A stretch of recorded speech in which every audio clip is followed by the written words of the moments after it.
Let me say something else too. Entering Islam and getting married do not need special people with special hats. This is a big myth.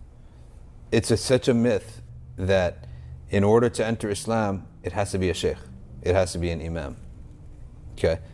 And in order to marry two people together, it has to be an imam. No, it's not. You don't even need anybody.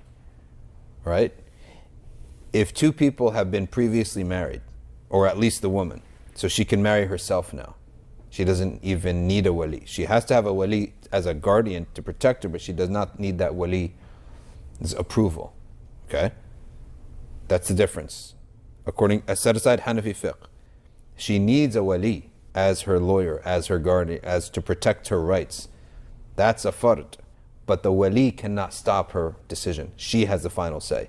Whereas before, if the woman was never married, her wali can say, you don't know the world of men, I know the world of men, you cannot marry this person.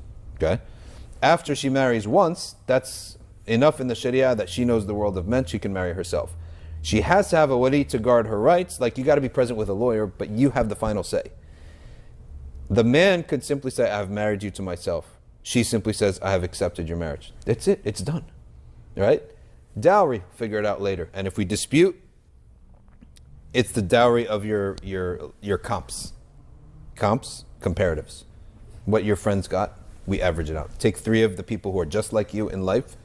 Let's say she's a nurse and she's 40 years old, right? Okay, find me someone else that's anything similar to this.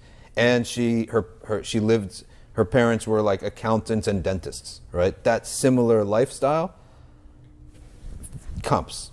Your 3 friends, right? Get them, average it out, that becomes the arbitration. Number 2, you are married, but if there's no ishhar or witnesses, you can't consummate the marriage. Consummation of the marriage is entering any situation in which intimacy is possible, even if it be a field. Like you can walk far away in a field, there's no walls, there's no nothing, but you could be intimate there and no one would know, right? You can take her you go into her room, you go into a hotel room, it doesn't matter what you do. If you could be intimate, that's consummation. That is haram until you do ishhar. So you're married, but you can't consummate until you do ishhar. Ishhar means that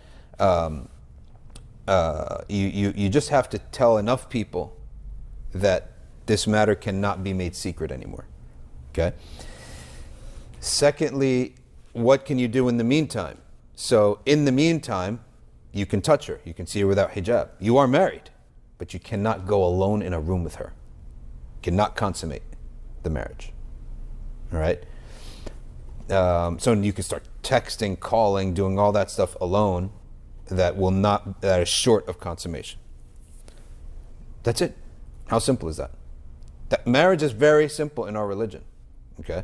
I personally hold, and many Sheikh have told me that the situation now in the world is probably more influenced by Catholicism, where marriage has become an extremely difficult and impossible situation.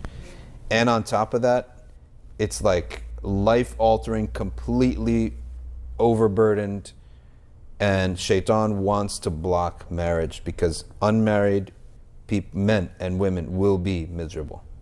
Okay, you're not complete. Oh, you don't want to get married, right? This wasn't for you, by the way. I'm always talking about this, right? Yeah. So that's basically the summary of how simple marriage is. How did we even get to marriage when we're talking about this? It's always a topic. Shahada and marriage, you don't need a person with a hat. You just words, literally, it's just words. Shahada is not even needed to be given. If a non-Muslim reads this chapter, he can say it himself, right? The only reason he needs witnesses is so that we can treat him as a Muslim if he were to die. So that if a guy took Shahada by himself, this is a theory in a hypothetical situation. If a guy took Shahada by himself, then dropped dead, how would we know he's a Muslim? We would not bury him in the Muslim graveyard without an explicit proof that he's a Muslim. So what is the ruling on such a person? Mulhaq bil kuffar. meaning he is of the legal category of kafir, but with Allah he's a Muslim, right? Simple as that. Okay.